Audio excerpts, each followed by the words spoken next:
আসসালামু আলাইকুম। সবাইকে স্বাগত জানাচ্ছি আজকের সেশনে। আজকে আমরা কথা বলবো আইএলস, আইএলস না, ইংলিশ স্পিকিং করার জন্য রেগুলার যে সেন্টেন্স প্যাটার্ন আছে সেগুলোর বাইরে কিছু স্পেশাল বা এক্সেপশনাল কিছু সিচুয়েশন থাকে যেখানে কিছু সুন্দর সুন্দর শব্দের ব্যবহারের ব্যাপার আছে, কিছু সুন্দর সেন্টেন্স স্ট্রাকচারের ব্যবহারের ব্যাপার আছে।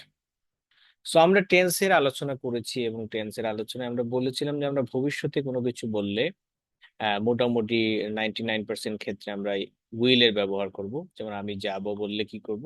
I will go. I will go. Future হইলে আমরা কি করছি? I will. ফিউচার হইলে উইল বা শেল, এবং শেলের ব্যবহার যেহেতু এখন আর অত বেশি হয় না, সো আমরা শেলটাকে এখন আর আলোচনায় আনার প্রয়োজন মনে করি না। আর আমরা বলছিলাম যে পসিবিলিটির যদি ব্যাপার থাকে, আপনি কোনো একটা জায়গায় 50-50 সম্ভাবনা, তাহলে আপনি বলবেন যে আই মে গো। হ্যাঁ, আমি যেতে পারি। আর যদি এবিলিটির ব্যাপার থাকে, ধরেন ধরেন আমি আমাদের শৈশবের কথা বলি। আমি যখন প্রথমবার আমাদের বাড়ির বাইরে যেতে পারলাম, গ্রামের প্রসঙ্গে যদি বলি, তখনই নিজের মধ্যে একটা বিশেষ অনুভূতি কাজ করছিল যে আমি আজকে বাড়ির বাইরে একা চলে আসতে পেরেছি। সো এরকম যে আমি বাড়ির বাইরে একা যেতে পারি, আমি শহরে যখন একা আসতে পারতাম বা আসলাম প্রথমে, এটাও একটা অনুভূতি। তো এই যে এবিলিটি হয়ে গেছে আমার, যে আমি দেশ বিদেশে একা ঘুরতে পারি। সো এই যে এবিলিটির যে ব্যাপার, এটা বলা হয় আই ক্যান। ক্যান দিয়ে বলতে হয় I can go. I may go, I can go. আর উইল মানে হচ্ছে আমি যাব, এটা মানে অ্যাবসলিউট। আরেকটা সিচুয়েশন আছে, উড। তো উডের আসলে বেসিকলি দুইটা অর্থ আছে। সাবজেক্টের পরে যখন উড বসাবো, আমরা কন্ডিশনাল নিয়ে এখনো কথা বলিনি, কথা বলবো, সেখানে আমি উডের আলোচনা করব। এবং এখন থেকে বা আরো পরে যখন আমরা যাব, কিছু আলোচনা ওভারল্যাপ হবে। ফর এক্সাম্পল, আজকে যে আলোচনা করতেছি এখানে গত ক্লাসগুলোর আলোচনার কিছু অংশ এখানে চলে আসবে, আবার কিছু নতুন থাকবে। তো উডের আলোচনা আরো হবে। তো আমি একটু জাস্ট বলি যে আই উড গো, নর্মালি সিচুয়েশনটা এমন যে তুমি যদি, তুমি ঢাকায় আসবে আমি যদি জানতাম, তাহলে আমি ঢাকায় আসতাম। ইফ আই নিউ, যদি আমি জানতাম। If I knew, I would go, আমি জানতাম। হ্যাঁ, যদি আমি জানতাম আমি আসতাম। তাহলে এই উডের অর্থ কি বোঝাচ্ছে? যে ভবিষ্যতে, মানে অতীতে কোনো একটা কিছু হইতো, এমন একটা সম্ভাবনা তৈরি হয়েছিল, কিন্তু হয় নাই। এই হয় নাই বিষয়টা যখন আমরা অনেকটা আক্ষেপের সুরে বা যেটার সময় চলে গেছে এখন আর হবে না, এরকম হওয়া কোনো কথাকে আমরা বলি যে উড দিয়ে বলি। আমি যদি জানতাম, আমি যদি জানতাম আমি আসতাম। আমি যদি জানতাম আমি আসতাম। ঠিক আছে, এটা হইলো একটা উডের একটা সিচুয়েশন। হ্যাঁ, if I knew I would go, যদি আমি জানতাম আমি আসতাম। আচ্ছা, আর আরেকটা সিচুয়েশন হলো যে আমি যাব 100%, আমি যেতে পারি 50%, আর 75% মানে যাওয়ার সম্ভাবনা বা আসার সম্ভাবনা বা কাজটা হওয়ার সম্ভাবনা বেশি, তবে অ্যাবসলিউট না। এটাকে বলা হয় যে আই উড জয়েন ইউ। এখন আমি এই সিচুয়েশনের কথা বলি। ধরেন আমাকে, আমি লাস্ট কিছুদিন আগে একটা ফেসবুকে মজা করে স্ট্যাটাস দিছিলাম, বা আসলে এটা রিয়েলিটি ছিল, যে আমি অক্টোবরে যদি ট্যুর না করতে পারি তাহলে আমি পাগল হয়ে যাব বা পাগল হয়ে যেতে পারি। এবং এটা আমার কাছে হ্যাঁ, কাম হবে, সমস্যা নাই, আমি বলে দিচ্ছি কি। তো এটা আমি আসলে মিন করছি, বাট আমি অনেক ঘোরাঘুরি করতাম এক সময়। তো এখন আপনারা মিলে একটা ট্যুর প্ল্যান করতেছেন, যেখানে ট্যুর প্ল্যান করলে কি হয়, 10 জন বন্ধুর মধ্যে প্রথমে প্রায় সবাই বলে যে আমি আসবো। হুম, পরে হয়তো বা 1-2 জনকে পাওয়া যায়। তো এখন এখানে এমন একটা সিচুয়েশন যে আমি বলতে চাচ্ছি যে আমার আসার সম্ভাবনা অনেক বেশি, বা আমি তোমাদের সাথে জয়েন করার সম্ভাবনা অনেক বেশি, কিন্তু একেবারে যে গ্যারান্টি দিতেছি এমন না। সো এরকম সিচুয়েশন হইলে বলবো আই উড জয়েন ইউ। এখন আমরা এখানে আমি সহ 19 জন আছি। অনেকের কাছে মনে হতে পারে যে এই এগুলা আবার কি ভাই, এত ঝামেলা মনে রাখবো কেন? আমি বলবো যে আপনি আপনার নিজেকে একটা কাজ দিন, হ্যাঁ। আপনি আপনাকে নিজেকে প্রশ্ন করেন যে আমি আসলে আমার দিনের যে 24টা ঘন্টা সময় আছে, সেই সময়টা কিভাবে ব্যয় করব, কিভাবে ব্যয় করা উচিত, নাকি এটা নিয়ে কোনো প্ল্যানই থাকা উচিত না? অবশ্যই প্ল্যান থাকা উচিত। এন্ড 24 আওয়ার্স কে আমি অলওয়েজ, মানে এটা বিলিভ করি, হয়তো পারি না সব সময়, বাট অলওয়েজ বিলিভ, আমি 3 ভাগে ভাগ করতে চাই, যেটা বাংলাদেশে সম্ভব হয় না। 3 ভাগে ভাগ করব, 8 ঘন্টা সময় আমি পার্সোনাল ডেভেলপমেন্টের জন্য কাজ করব, যদি আমরা জব না করি বা প্রফেশনাল লাইফে না থাকি। তাহলে টোটাল 8 আওয়ার্স টাইম মিনিমাম আমি আমার গ্রোথের পিছনে কাজ ব্যয় করব। অ্যানাদার 8 ইয়ার্স ঘুমের পিছনে ব্যয় করবো। এই ঘুম মানে হচ্ছে ঘুমের আগে 1 ঘন্টা, পরে 1 ঘন্টা, মিলাইয়া 6 ঘন্টা প্রপার ঘুম, তার আগে 1 ঘন্টা, পরে 1 ঘন্টা, মিলে 8 ঘন্টা আমি বেড টাইম। বাকি থাকলো যে 8 ঘন্টা, সেখানে আমরা যারা মুসলমান, আমাদের ইবাদত বন্দেগী আছে।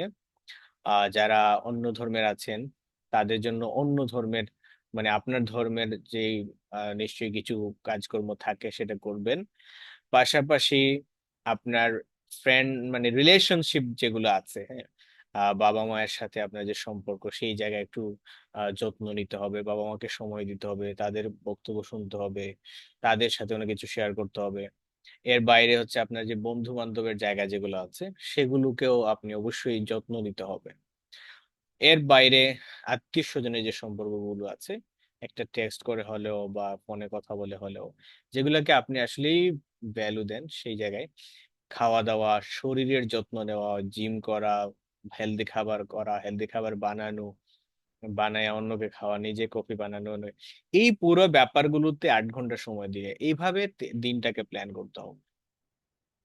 এখন বাংলাদেশের পার্সপেক্টিভে কিন্তু এটা পসিবল হয় না, বাট আপনি যদি স্কিলড পার্সন হন, তাহলে আপনি যদি ফার্স্ট ওয়ার্ল্ডে থাকেন, এটা খুবই পসিবল।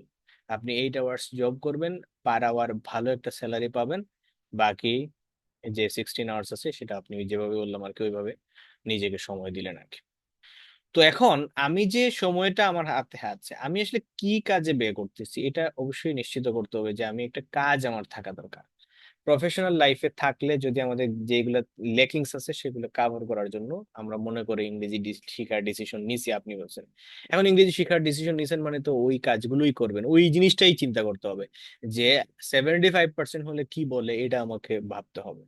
ওইভাবে মাইন্ড সেট আপটা ঠিক করে নিবেন, তাহলে কোনো একটা জিনিস আসলে কনফিউজিং লাগবে না, ডিফিকাল্ট লাগবে না। মানে এটা ডিফিকাল্ট হওয়ারই কথা, এরকম ভাইবা নিবেন।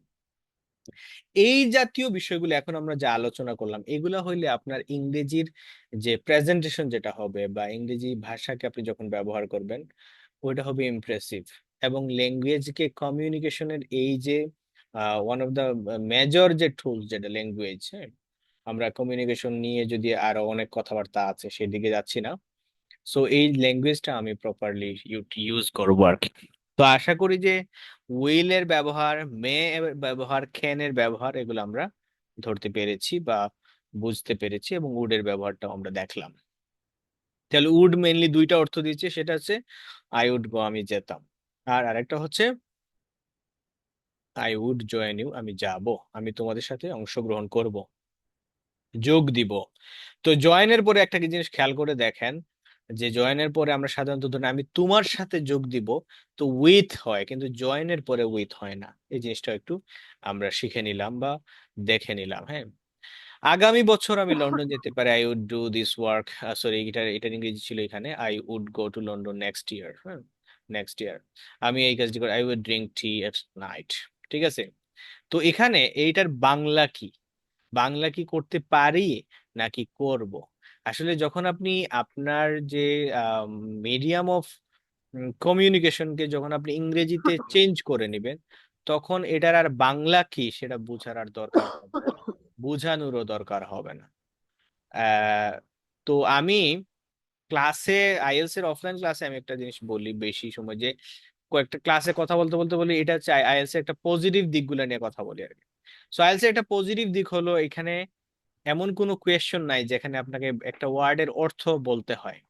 মানে ধরেন আই উড জয়েন ইউ, এটা পরীক্ষায় আসলে এটার বাংলা কি, এটা এটা নাই, এরকম কোনো প্রশ্ন নাই।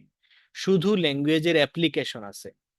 অর্থাৎ আপনি একটা রাইটিং করবেন, মানে লিখবেন, বলবেন, শুনবেন এবং পড়বেন, উত্তর দিবেন না। মানে আমরা যে সিস্টেমে আর কি উত্তর দেই, যে সিস্টেমে আমরা চর্চা করতাম স্কুল থেকে নিয়ে কলেজ পর্যন্ত, এটা নাই। সো উডের ব্যাপারটা আশা করি আমি ক্লিয়ার করতে পেরেছি। এখন এই জিনিসটা আমি প্রথম ক্লাসেই বলেছিলাম, সাপোজ টু মানে কোনো কিছু করার কথা আছে বা ছিল এরকম বুঝালে বি সাপোজ টু, এটা এটা উল্টা দিয়ে দিছে এখানে, এটাকে সামনে নিয়ে যেতে হবে। আমি এইভাবে বলি, আমি এই জন্য বি ভার্বটাকে বারবার আমি, অনেক সময় এমন হয় যে আমার নিজেরই বিরক্ত লাগে আমি এতবার বি ভার্ব বলি কেন, কিন্তু এটা প্রয়োজন আছে। জানি এখানে বলছি বি প্লাস সাপোজ টু। এই যে আমি বি প্লাস সাপোজ টু বললাম, এর মানে হলো বি এর জায়গায় প্রেজেন্ট হইলে এম ইজ আর হবে, পাস্ট হইলে ওয়াজ এবং ওয়্যার হবে, ফিউচার হইলে উইল বি হবে। সো এবং সিঙ্গুলার হইলে এম এবং ইজ হবে, প্লুরাল হইলে আর হবে বা ওয়্যার হবে, এরকম আর কি। সো কথা আছে, কথা ছিল, এরকম হইলে সাপোজ টু। বর্তমানে হইলে I am suppose to go to Dhaka. তো আপনাদের সাথে এর আগে আমি হয়তো বলেছি, মনে হয় আইএলটিএস ক্লাসে বলেছিলাম যে আমি ঢাকায় আসতেছি, এরপরে পারি নাই। তবে আমি যতটুকু আশাবাদী নেক্সট উইকের পরের উইকে ঢাকায় আসবো। তো এই যে আমার ঢাকায় আসার কথা আছে আগামী উইকে, আগামী সপ্তাহে, এটা আমি আপনাকে যদি ইংরেজিতে বলি যে well I am suppose to come to Dhaka next week, আগামী সপ্তাহে আমার ঢাকায় আসার কথা আছে। ইংরেজি যেহেতু আমরা শিখবো, প্রোনাউন্সিয়েশন নিয়ে কাজ করব, প্রোনাউন্সিয়েশন একটা ভিডিও আমি আজকে দিব, একটা রেকর্ড আছে, আপনারা যারা প্রোনাউন্সিয়েশন নিয়ে কাজ করতে চান তারা একটা ভিডিও দিব, একটা বেসিক জিনিসগুলো ঠিক করে নিলে পরবর্তীতে জাস্ট ফ্লোতে আমি ছেড়ে দিব, প্রোনাউন্সিয়েশন সুন্দর হয়ে যাবে। তাহলে বর্তমানে কোনো কিছু কথা আছে বোঝালে am is are suppose to, you are suppose to, you are suppose to come with us, তোমার আমাদের সাথে যাওয়ার কথা। যদি এটা অতীতে হয় যে আমার যাওয়ার কথা ছিল, I was suppose to go to Dhaka last week, last week, এই যে আমি বললাম লাস্ট উইক, এটা হচ্ছে প্রোনাউন্সিয়েশনের নিয়ম আছে, এস এর পরে যদি টি হয় এবং সেটা শব্দের শেষে হয় সেটা উচ্চারণ হয় না। এখানেও আমরা একটা ওয়ার্ড দেখে আসছি, সেটা ছিল নেক্সট। নিয়ম আছে, এক্স এর পরে যদি টি হয় এবং সেটা শব্দের শেষে হয় তাহলে এটার উচ্চারণ হয় না, নেক্সট উইক। এখন কিভাবে ওরা এত ফাস্ট কথা বলে, এর রিজন হলো ওরা কথা বলার সময় অনেক কিছু বাদ দিয়ে দেয়, অনেক কিছু চেঞ্জ করে ফেলে। কিরকম চেঞ্জ করে ফেলে, যেমন ধরেন উড, ইউ, আমরা উড নিয়ে কথা বললাম যেহেতু, এটা এই জন্য আমার এটা মাথায় আসলো। Would, would you please help me, would you please send me some gifts, হ্যাঁ, কিছু গিফট আমাকে পাঠানো যাবে কিনা, উড ইউ প্লিজ। এই যে এখানে উড ইউ আসছে তাই না, এই উড ইউ এর পরে দেখেন ডি এর পরে ওয়াই আসছে, এখানে একটা নিয়ম আছে, ডি এর পরে ওয়াই আসলে ডিটা চেঞ্জ হয়ে জয়ের মতো উচ্চারণ হয়ে যায়, would you please send me some gifts. Okay, gifts, এই যে যেমন গিফটস, আচ্ছা আমি পুরোটাই লিখি। এই যে দেখেন এখানে একটা ইন্টারেস্টিং জিনিস বলি, would you please send me some gifts, এইটার যদি আমি উচ্চারণ নিয়ে কথা বলি, হ্যাঁ, এটা হয়ে যাবে জ, এটা হয়ে যাবে কি জ, উজিউ। তাহলে আমি দিলাম উজ, ওকে উজিউ। তারপর হচ্ছে প্লিজ দিলাম, সেন্ড এর লাস্টে এন এর পরে ডি আছে কেটে দিলাম, সাম এস এর পরে টি আছে বা টির পরে এস আছে, তাহলে এখানে টিটা উঠে যাবে, হয়ে যাবে কি এরকম, would you please send me some gifts, gifts, gifts বলা দরকার নাই, তাহলে উচ্চারণ নিয়ে কাজ করলে এরকম হয়ে যাবে, একসময় আপনি কথা বলবেন এরকম। ইমিগ্রেশনে গিয়ে যদি আপনি বলেন যে please help me in this regard, তো সে ইমপ্রেস হয়ে যাবে ইনশাআল্লাহ। হ্যাঁ, ডোন্ট বি আপসেট, মন খারাপ করো না। কাউকে যদি বলেন যে ডোন্ট বি আপসেট, তাহলে মানে কাউকে মন খারাপ করো না বলতে চাইলে এটা বলবে, এটা বেশি কথা বলবো না। এই যে ও সুন্দর একটা কথা আসছে, don't be upset you will marry a beautiful girl, এটা ভাবলেই মন ভালো হয়ে যায়। এখন বিউটিফুল এর ডেফিনিশন ইজ ডিফারেন্ট, এখানে অবশ্যই জাজমেন্টাল হওয়া যাবে না। ডোন্ট বি আপসেট, এই যে উচ্চারণের নিয়ম হচ্ছে এন এর পরে টি আসলে উচ্চারণ হবে না, don't be upset you will marry a beautiful girl. Girl, girl হবে না, গার্ল হবে না, girl. Beautiful, beautiful. Ah stunning, yes. Beautiful এর সিনোনিম দিতে পারেন স্টানিং। বিউটিফুল শব্দটা অনেক কমন, সো ইমপ্রেস করতে চাইলে অবশ্যই শব্দ ভান্ডারটা ইমপ্রেসিভ হইতে হবে, স্টানিং। আম আচ্ছা, তাহলে ডোন্ট বি দিয়ে আমরা হতাশ না হইতে গেলে, মন খারাপ না, ডোন্ট বি আপসেট। মন খারাপ করা ও হতাশ হওয়া একই জিনিস। Don't be upset, you will shine in life. Don't be upset, you will get a good job. Ah কোনো কিছু খারাপ যে এটা, এটা ঠিক না এটা বলা, এরকম বোর করে বলা, it's bad two behave like this way. Like this বললেই হবে। ইটস, এখানে লাইক দিস ওয়ে মানে দরকার নাই। It's bad two behave this way. It's bad two behave this way. এখন আপনি বলতে পারেন এটা মনে হয় আমি জানি, বা এরকম জিনিস তো খুবই কমন, কমন, বাট আপনি কথা বলার সময় এগুলা আসে না মুখ দিয়ে। এর রিজন হলো সিচুয়েশন ক্রিয়েট করে প্র্যাকটিস করা হয় নাই, বাট এখন থেকে ইনশাল্লাহ হবে। It's bad to see, ah it's bad to listen, it's bad to listen. তারপরে এটা এটা এটা এটা আমি বলি, এটার একটু সামনে, এটার আগে বলতে হবে আই হ্যাভ টাইপ বলতে, I have something to say, আমার কিছু বলার আছে। I have something to say, আমার কিছু বলার আছে। I have something to do right now, আমার কিছু করার আছে। আপনি বসে আছেন, ফেসবুকিং করতেছেন, রিল দেখতেছেন, hours after hours, and then suddenly you realize that you are wasting your valuable time, and suddenly you like, আমার এর কিছু কাজ তো আছে, I have something to do, আমার এইভাবে সময় নষ্ট করলে হবে না। আমার তাইলে কি বলছে, I have something to do, I have something to, I have something to tell you, I have something to eat, কিছু খাওয়ার আছে, I need something to eat। তো এগুলো হচ্ছে কমন এক্সপ্রেশনস, যেগুলো আমাদের প্র্যাকটিসে নিয়ে আসতে হবে বেশি বেশি। লেটস ভাইয়া, ডু। G sir. এভাবে হয় না তো। I have something to buy. Hmm. I have something to buy. হ্যাঁ, বলা যাবে, সমস্যা নেই। মানে আমার এখন কিছু কেনার আছে, মানে কিনবো আর কি, বুঝছেন। লেটস নট, লেটস এর ব্যবহার আমরা জানি। লেটস দিয়ে, লেট দিয়ে চলো, let's do it, let's learn English, let's talk in English language, let's speak English. আমরা অনেক সময় দুইজন বন্ধু একসাথে হইলে, কেরিয়ার নিয়ে সিরিয়াসনেস মাথায় চাপলে বলি যে চলো ইংরেজিতে কথা বলি, এন্ড দেন দেখা যায় যে তারপর হাউ আর ইউ, তারপর দুই চারটা কথা বলে আর বলতে পারি না। এটা নিয়ে একটু বক্তব্য দিয়ে দেই, আমরা কেন দুই তিনজন বন্ধু একসাথে হওয়ার পরে স্পিকিং প্র্যাকটিস করতে গিয়ে আর প্র্যাকটিস করা হয় না। এর রিজন হলো আমাদের হচ্ছে প্ল্যান থাকে না, প্ল্যান ছাড়া আসলে কোনো কাজ হয় না। আমরা, যখন আপনি স্পিকিং প্র্যাকটিস করবেন কারোর সাথে, তার সাথে আগে ডিসিশন নিয়ে নিবেন যে আপনি কি বিষয়ে কথা বলবেন। হঠাৎ বললেন যে চলো ইংরেজিতে কথা বলে, এরপরে আপনি জানেন না কোন বিষয় নিয়ে কথা বলবেন। এরপরে একটা দুইটা সেন্টেন্স বলার পরে আপনার থেমে যাচ্ছেন, হাউ আর ইউ, তারপরে ও বলছে how are you, I am fine, what about you, I am fine too. এরপরে আর কথা আগাচ্ছে না। আপনি কথা বলবেন যে let's talk about the future of Bangladesh, how it will, how it is going, and how, where it is going.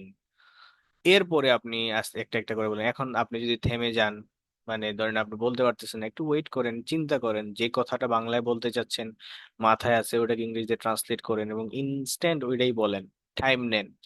আমি ক্লাসে সবসময় বলি যে you have to learn slowly, মানে সময় নিয়ে আপনি শিখতে হবে। যখন নতুন কিছু শিখবো, সময় নিয়ে শিখবো, ঠান্ডা মাথায় শিখবো, তাড়াহুড়া করা যাবে না। আর প্র্যাকটিস করতে হবে বেশি বেশি, অ্যান্ড অ্যাপ্লাই করতে হবে timely. Learn slowly, practice regularly, apply timely. যদি আপনি সময় নিয়ে ইংরেজি না শিখেন, আর যদি প্র্যাকটিস রেগুলারলি না করেন, তাহলে যখন টাইম আসবে ইংরেজিতে কথা বলার, তখন পারবেন না। তো আগে আপনি কি করতে হবে, বীজ বপন করতে হবে, এখান থেকে চারা হবে, ওইটা আবার অন্য এক জায়গায় রোপণ করতে হবে, দেন রেজাল্ট এক্সপেক্ট করতে হবে। উই ডোন্ট ডু দিস, আমরা এই প্রসেস ফলো করি না। Trust the process, process follow করতে হবে, result will come. Let's not do it, চলো এটা না করি, হ্যাঁ। Let's not kill our time this way, এভাবে আমাদের সময়টা নষ্ট না করি। আচ্ছা, যেটা আমি বলছিলাম, হ্যাঁ, এটা আমি ক্লাসে বারবারই বলি, আমি লিখতেছি দেখেন, প্র্যাকটিস, সরি, লার্ন, শেখার সময় স্লো, মাথা ঠান্ডা, লার্ন স্লোলি। তারপর শিখলেন, শিখছেন কিন্তু প্র্যাকটিস করেন না, তাইলে হবে না। তাইলে প্র্যাকটিস রেগুলারলি, আর অ্যাপ্লাই টাইমলি। এইটা একটা প্রসেস, এই প্রসেসটাকে ফলো করেন, ট্রাস্ট করেন।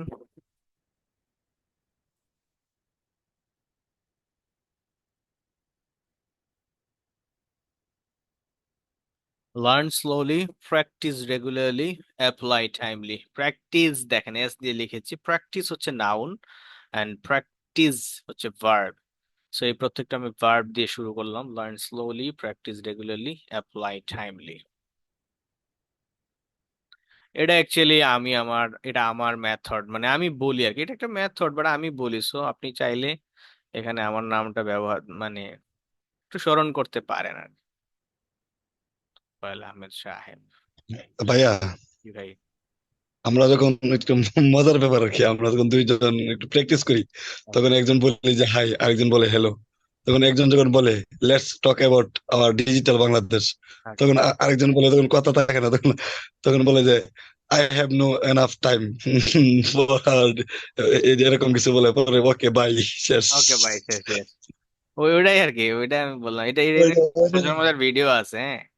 আর মজার মজার ভিডিও আছে অনেকে, এখানে এন্ড দিতে পারেন, হ্যাঁ, তিনটা লাস্টে এন্ড দিয়ে দেবেন প্লে টাইমে। তো এখানে ওই যে এটাই বলছিলাম আর কি, এটা কেন হয় না আমরা কথা বলতে পারি না। এই যে আপনি কিন্তু যতক্ষণ কথা বললেন ইংরেজিতে বলতে পারছেন, বলতে পারবো না এমন কোনো কথা না, বলতে পারবো হয়তো। প্রথম দিন খুব সুন্দর হবে না, হ্যাঁ, খুব স্মুথলি আসবে না, ফ্লুয়েন্টলি আপনি বলতে পারবেন না, বাট শুরুটা তো হবে। এন্ড দেন আপনি কি করবেন, যত কথা, যত রেগুলারিটি মেনটেন করবেন, তখন এক সময় দেখবেন যে জাস্ট ন্যাচারালি চলে আসতেছে।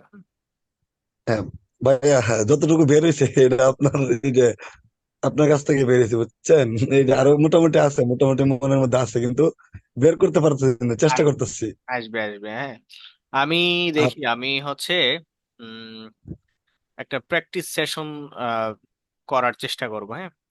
আমি হয়তো সবসময় টাইম, যেমন আমার এখানে স্পিকিং এর যে টিচার আছে, ওকে দিয়ে আপনারা যারা আপনারা সময় দিতে পারবেন, হ্যাঁ, অন্য একটা সময় বের করলাম, লিস্ট উইকে একদিন আপনারা সবাই আসলেন, ইংরেজিতে কথা বললেন, ছোট ছোট করে গ্রুপ করে নিলাম, এখানেও সিস্টেম আছে এগুলো করার, কথা বললেন। ভাইয়া, তাহলে আমি আসলে এই যে একটা স্কুলে জব করি হুম পার্মানেন্ট এখন। এই যে আমি এই যে বিএসসি ম্যাথমেটিক্স, হুম তো হুম। আমি কম্পিউটার ল্যাব অপারেটর হিসেবে ঢুকছি, মানে আমার বাড়ির পাশে। আচ্ছা আচ্ছা। এই 2 মিনিট লাগে যেতে, তো এখানে আমি মোটামুটি ক্লাসও করাই। আর বিকালের পরে কোনো কাজ থাকে না, মানে সকাল এবং বিকাল, সকালে পড়াই, টিউশনি, কোচিং, একবারে কোচিং। হুম আর হুম। বিকালের পরে কোনো কাজ থাকে না, তো বিকাল থেকে মানে রাত 12টা পর্যন্ত একেবারে ফাঁকা টাইম, কোনো কাজ নেই, শুধু এটাই করতে পারি চাইলে। এটা করবেন, আমি বলি আপনারে, সবার জন্যই বলি, হ্যাঁ। আহ ওই যে আজকে ইয়ে করবেন, আজকে সকাল থেকে নিয়ে রাত পর্যন্ত যা যা করলেন, হ্যাঁ, সব তো আলোচনা আনলে তো 1 ঘন্টা বলা যাবে, তার চেয়ে বরং আপনি 20টা বাক্য রেডি করেন, যা যা সকাল থেকে করলেন। দেখেন এখানে টেন্স সবগুলো চলে আসবে। আপনি সকালে ঘুম থেকে উঠেছিলেন, এটা ফার্স্ট ইনডিফিনিট টেন্স, হ্যাঁ। তারপরে আপনি ব্রাশ করেছিলেন, এটাও পাস্ট ইনডিফিনিট। এরপরে আপনি এই করেছেন, সেই করেছেন, 2 ঘন্টা যাবত আপনি ইংরেজি চর্চা করেছিলেন, পাস্ট কন্টিনিউয়াস চলে আসলো। এরপরে আসরের নামাজ পড়ার পরে আপনি ক্রিকেট খেলেছিলেন, পাস্ট পারফেক্ট চলে আসলো। এখানে চাইলে আর কি আরো পাস্ট পারফেক্ট কন্টিনিউয়াসটাও আনা যাবে, হ্যাঁ। মানে যে এরপরে, দুপুরে নামাজ পড়বো, হ্যাঁ, এটা তো এরপরে, এই যে হ্যাঁ, ফিউচার। এরপরে হচ্ছে আহ দুপুর জন্য মানে নামাজ পড়বো। এখন আমি এখন আমি ইংরেজি লিখতেছি, বা এখন আমি আমার মায়ের সাথে গল্প করতেছি। তো এটা প্রেজেন্ট কন্টিনিউয়াস হয়ে গেল, বা একটু আগে আমি লাঞ্চ করেছি বা ডিনার করেছি, হ্যাঁ, সেটা প্রেজেন্ট পারফেক্ট হয়ে গেল। এবং আমি রাত্রে 12টায় ঘুমিয়ে যাব, এটা হয়ে যাবে ফিউচার ইনডিফিনিট। তারপরে বললেন যে বিকজ আমি সাধারণত 12টায় ঘুমিয়ে যাই, যদি এক্সেপশনস না হয়, এটা প্রেজেন্ট ইনডিফিনিট টেন্স হয়ে গেল। সো এই যে একটা দিনের যে ঘটনাগুলো সেগুলো যদি আপনি নোট করেন, হ্যাঁ, এবং বলার চেষ্টা করেন, তাহলে মোটামুটি আপনি কিছুদিন সময় দিলে আপনি ইংরেজিতে দক্ষ হয়ে যাবেন। তাহলে কোনো কিছু লেটস প্র্যাকটিস ইংলিশ, এটা তো বললেন। এখন লেটস নট প্র্যাকটিস ইংলিশ বললেন, let's not waste time, because time is more than money. You can waste money but not time. ঠিক আছে, টাইম কত ভ্যালুয়েবল আমি অলরেডি কিছুটা বুঝতেছি, আমি শিওর যে আপনারাও বুঝতেছেন। বিকজ এই যে আমি আজকে হয়তো নর্মালি আমি বৃহস্পতিবার রাতে এরকম সময় ক্লাসটা শেষ করে বাড়ি যাই গ্রামে, আজকে যাব না, একটু বৃষ্টি হচ্ছে। তো সকালে ঘুম থেকে উঠে বাড়ি যেতে হবে, তারপর রাতেই বেক করতে হবে, বাড়িতে বেশ কিছু কাজ আছে, তারপর সকালে এসেই ক্লাসে জয়েন করতে হবে। সো মাঝে মধ্যে মনে হয় যে সময় থাকলে ভালোই হইতো, বাট আসলে সময় যে কত মানে ভ্যালুয়েবল হয়ে গেল কিভাবে কি এখন বুঝি আমরা। ইটস টাইম টু ইট, এখানে কথা আছে। ইটস টাইম মানে এখনই সময়, হ্যাঁ, it's time to practice English, এখনই ইংরেজি প্র্যাকটিস করার সময়। It's time to it the dish. Yes, এই যে ভাই সিচুয়েশন গুলোকে কাজে লাগায় ফেলা, এটাই এটাই হচ্ছে একটা মানে এইটাই মানে একটা ইঙ্গিত, বা এটা একটা সিম্বল, বা এটা একটা sign that you will shine. So it's time, এটার পরে যদি টু দেন তাহলে ভার্বের প্রেজেন্ট ফর্ম, আর ইট ইজ টাইমের পরে আরেকটা সেন্টেন্স দিলে ওই সেন্টেন্সটা কিরকম হয় আমি দেখাই দেই, কারণ কনফিউশন তৈরি হয়ে যেতে পারে।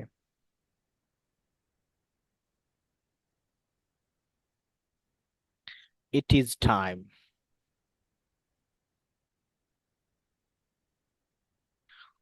উই, এটাই সময় আমরা আমাদের দেশকে সংস্কার করব। We reformed our country. দেখেন, ইট ইজ টাইমের পরে সাবজেক্ট দিলাম এবং ভার্ব দিলাম, বাট বাংলায় আমি বলতেছি যে আমরা দেশকে সংস্কার করব, কিন্তু লিখছি রিফর্মড, ভার্বের ফার্স্ট ফর্ম। কেন? ইট ইজ টাইম বা ইট ইজ হাই টাইম, এরকম দুইটা কথা আছে ইংরেজিতে, এগুলোর মানে হলো এখনই সময়, আর যদি দেরি করি তাহলে কোনোভাবে চলবে না, এরকম একটা সিচুয়েশন যদি তৈরি হয় এটাকে বলা হয় ইট ইজ টাইম। আপনারা আড্ডা দিচ্ছেন, 5 জন বন্ধু, 3 বা 10 জন বন্ধু, রাতে 9টা বেজে গেছে, তারপরে একজন বলতেছেন যে আর না, এখন বাসায় চলে যেতে হবে, ইট ইজ টাইম। বলবেন কি ইট ইজ টাইম। যখনই কেউ আপনার কনভারসেশনে বা কোনো একটা সিচুয়েশনে বলবে ইট ইজ টাইম, মানে হলো শেষ, আর কিছু করা যাবে না, আর মানে শেষ, দেরি আর দেরি করা যাবে না। এটার জন্য আরেকটা সিচুয়েশন দেই। ক্রিকেট খেলাটা বৃষ্টির উপর অনেক বেশি নির্ভরশীল, বৃষ্টি হইলেই ক্রিকেট খেলা মানে আর হয় না। এবং বড় ম্যাচ যেগুলো ওয়ানডে ম্যাচ হলে আমরা কি করি, একটু ওয়েট করতে পারি যে বৃষ্টি থামলে ওভার কমিয়ে মানে খেলাটা চালিয়ে নেওয়া যায় কিনা। কিন্তু প্রায় সময় আপনারা দেখবেন যে, বা কিছু কিছু সময় দেখবেন যে আম্পায়ার একটা দীর্ঘ সময়ের পরে বলে দেয় যে না আর হবে না, মানে আর আমরা কি করতে হবে, বাতিল করে ফেলতে হবে, কল অফ। তো ওই সময় বলে যে ইট ইজ টাইম, মানে আমাদের আর আর ওয়েট করার সুযোগ নাই। সো এটার ইংরেজি হচ্ছে ইট ইজ টাইম আর ইট ইজ হাই টাইম, এরকম আর কি। হ্যাঁ, it is time to sleep, it is time to sleep, অথবা বলবেন it is time we slept. যদিও মনে হচ্ছে এটা ফিউচার পাস্ট হয়ে গেছে, বাট অ্যাকচুয়ালি না, এর মানে হলো যে আমাদের এখনই ঘুমিয়ে যেতে হবে, আর দেরি করা যাবে না। সো ইট ইজ টাইম এবং ইট ইজ হাই টাইম, এই দুইটার ব্যাপার। ইট is time we reformed our country, we eat is time we reformed our state.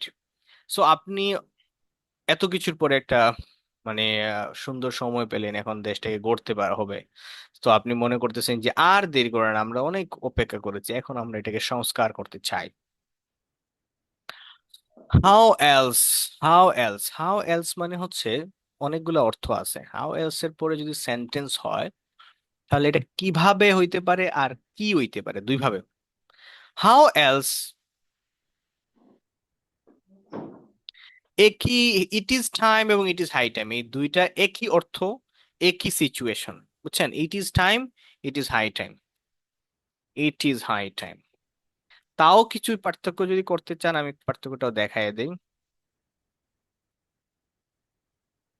It is high time we started our preparation. ইচ্ছা আছে বলতে, প্রথমত ইচ্ছা ছিল ক্রিকেট খেলার, এটা অনেক আগে, এটা শেষ হয়ে গেছে আমার 8-9-এ। আমি আমি দেখতাম যে আর ক্রিকেটে আমি প্রোগ্রেস করতে পারতেছি না, মানে আমার যে স্কিল ওটা ওই প্রাইমারি লেভেলের। দেন আসলে স্পোর্টস সাংবাদিকতা করার ইচ্ছা ছিল, কারণ স্পোর্টস নিয়ে অনেক মানে অনেক আগ্রহ ছিল, অনেক ঘাটাঘাটি করতাম, মানে অনেক লেখা পড়তাম। তারপর তথ্য, মানে স্টেটিস্টিক্স গুলা ঘাটাঘাটি করতাম, কে কত রান করছে, কত স্ট্রাইক রেটে কার কত বল, কে কত বলে কয় উইকেট পাইছে, এরকম আর কি। বাট ওভারঅল দিন শেষে এগুলো আসলে হয় না আর কি, সব মিলে। বাট স্পোর্টস সাংবাদিকতা করার ইচ্ছা আছে, কমেন্ট্রি করার ইচ্ছা ছিল,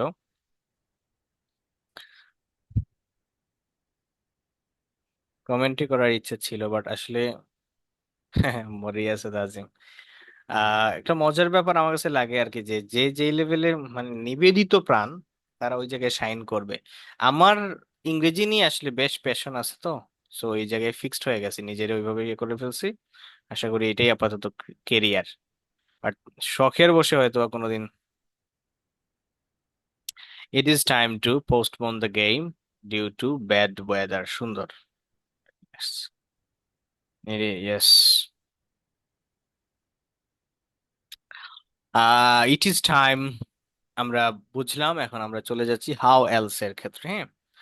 how else do you want, না, হাউ, সরি, একটা একটা মিস ইনফরমেশন দিয়ে ফেলেছি। হাউ এলস মানে হচ্ছে কিভাবে, হোয়াট এলস মানে আর কি, না হোয়াট এলস মানে নাউন করা যেতে পারে। How else shall I love you, চলে যাচ্ছি অন্যটাতে, এটা একটু বিতর্কিত বিষয়।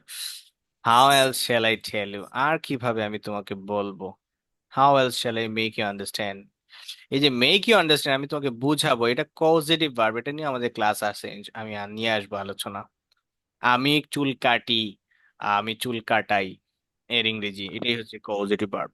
আমরা নর্মালি আমরা অনেক বাংলা ভাষায় অনেক কথা বলি আর কি, যেটা আহ ব্যাকরণগত ভাবে ঠিক না। যেমন ধরেন আমি চুল কাটি, এই কথাটা ভুল, কিন্তু এটা ব্যবহারিক দিক থেকে বা প্রায়োগিক দিক থেকে ভুল হয় না, কারণ এটা আমরা অনেক বেশি প্রচলন আছে। চুল কাটি বলতে আমি চুল কেটে এসেছি, মানে এটা বুঝাই নাই যে আমি চুল কেটে আসছি আরেকজনের, আমার নিজের চুল কেটে আসছি। যদিও এটা বলতে হবে আমি চুল কাটিয়ে এসেছি। হাও, ভাই এটা এক্সাম্পল গুলো রেডি করছে কে? সে তো খুবই ইমোশনাল মানুষ। How else shall I miss you, এটা কিছু কোয়েশন। কোডের ব্যবহার, কোডের যদি ক্যানের ব্যবহারের সাথে কোডের ব্যবহারের জন্য আমি আলোচনায় আনি না, এখন আনবো ইনশাআল্লাহ। হাউ এলস,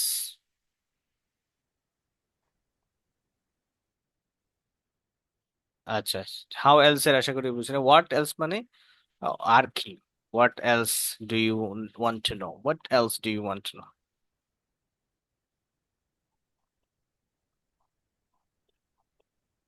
আহ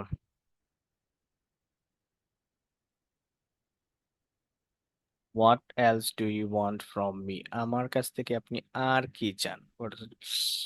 খুডের ব্যবহার, রোল 24 চলে আসছি। খুডের ব্যবহার, খুডের ব্যবহার নিয়ে আরো অনেক কথা আছে। আই হোপ যে আপনারা কনফিউজড হবেন না, বরং ইমপ্রেসড হবেন যে এইরকম এইভাবেও হয়।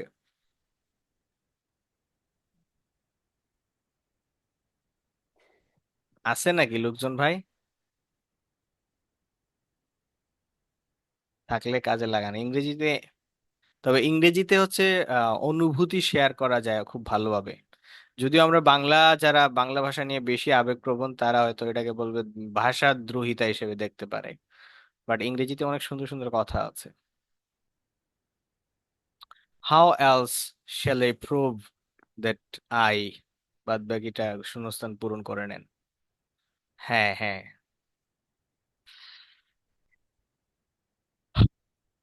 কুড, কুডের ব্যবহার, হ্যাঁ।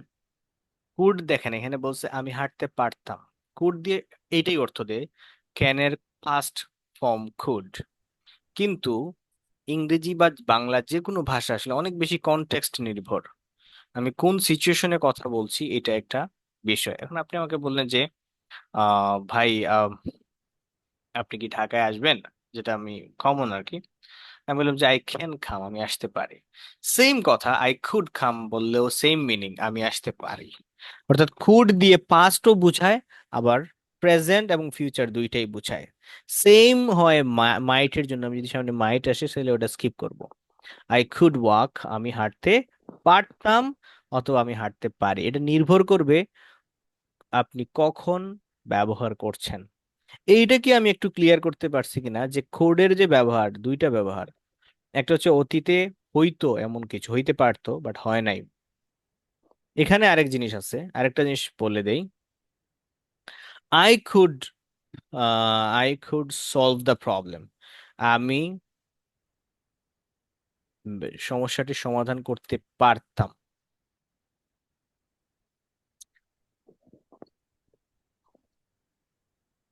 I I could solve the problem. প্রবলেমকে আস্তে আস্তে ইস্যু বলা শিখতে পারেন, হ্যাঁ।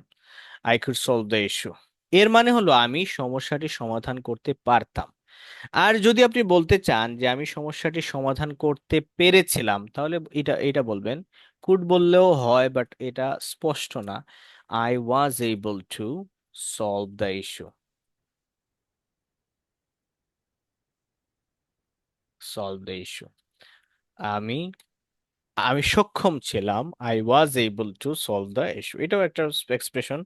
বি এবল টু, আমরা কি বি এবল টু আলোচনায় এনেছিলাম? না আনলে এখন আমি একটু বলে দিতে পারি আপনাদেরকে। বি এবল টু, না, আসে নাই, এখনো আসে নাই। তাহলে আমি এখানে যদি প্রসঙ্গ আসছে আমি একটু বলে দেই। একটা স্ট্রাকচার আছে, তার নাম হচ্ছে be able to. Be plus able, তারপরে টু প্লাস ভার্ব। ভার্ব মানে তো ওয়ান, আমরা জানি টু এর পরে ভার্বের ওয়ান হয় সাধারণত।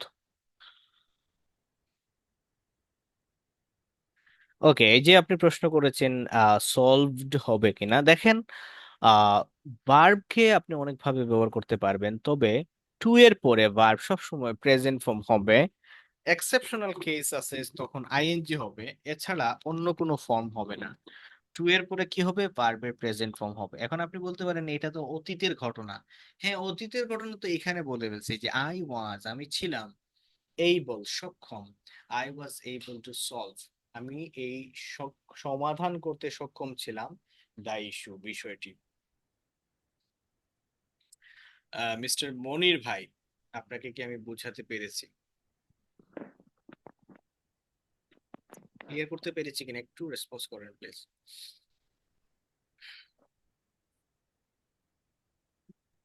ভাইয়া, মাঝখান দিয়ে একটা প্রশ্ন করি। হ্যাঁ হ্যাঁ, অবশ্যই।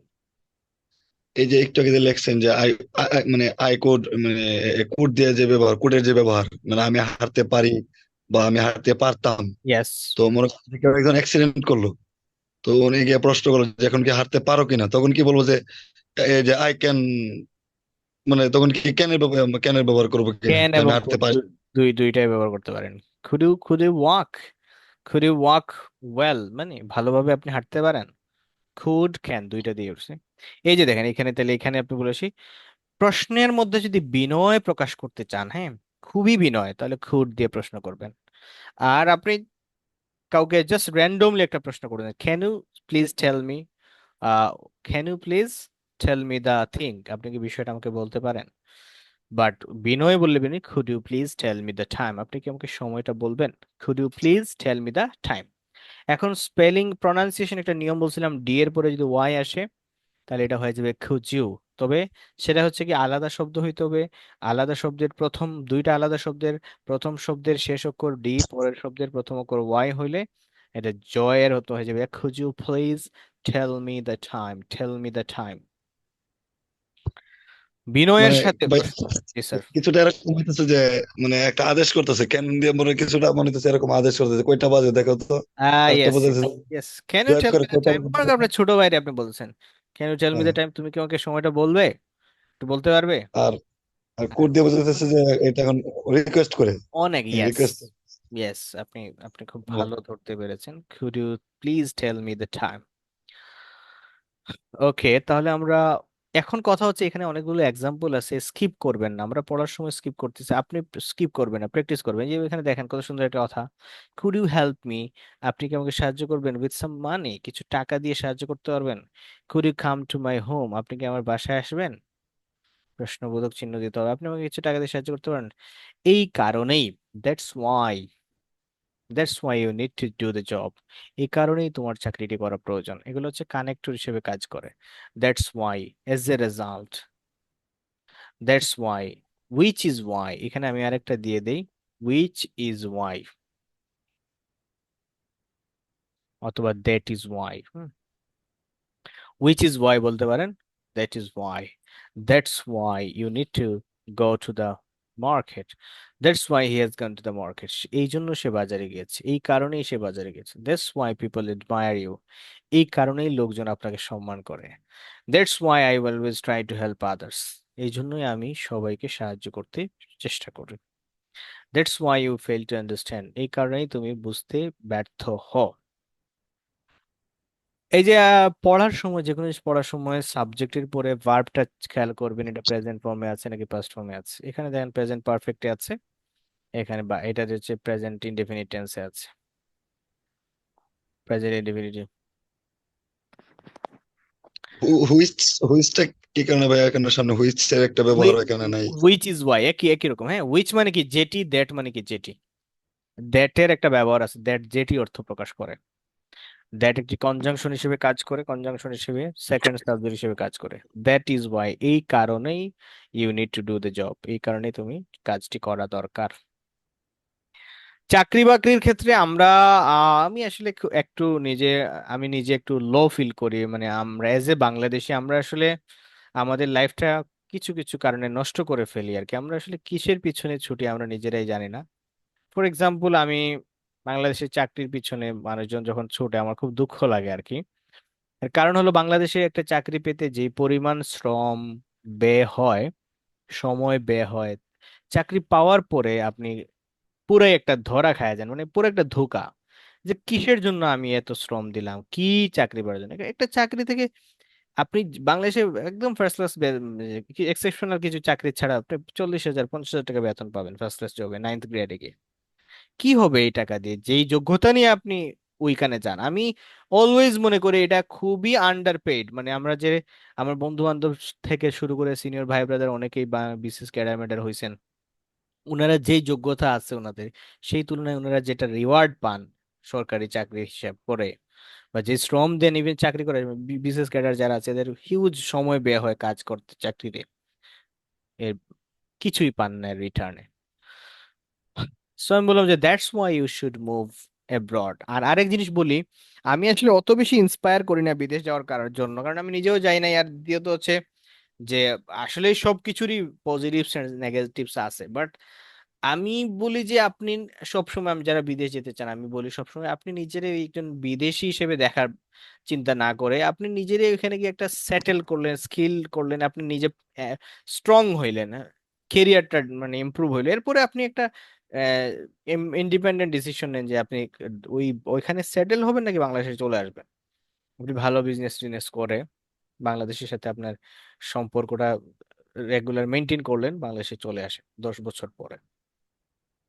যাই হোক, পরের প্রশ্নে আসি। হ্যাঁ, দেখি কি লিখছেন আপনি।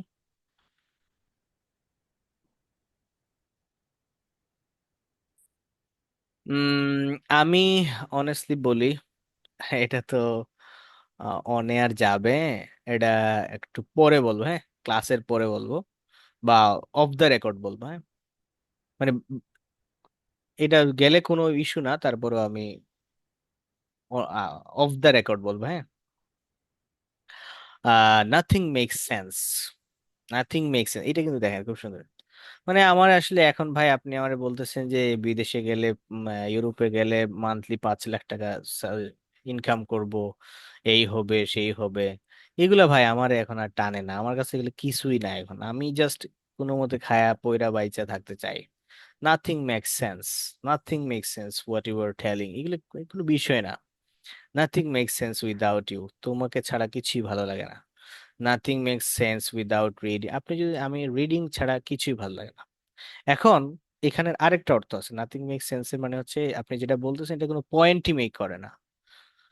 Nothing makes sense without reading, আপনি যদি না ঘুমান, হ্যাঁ, তাহলে এটা আর যা করতেছেন সবই ভ্যালুলেস। এটা এইরকম সিচুয়েশনের জন্য হচ্ছে নাথিং মেক্স সেন্স। আহ তারপরে হচ্ছে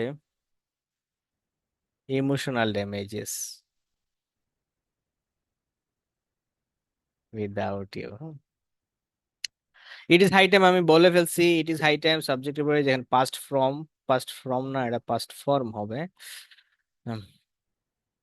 plus extension, it is high time I spoke English.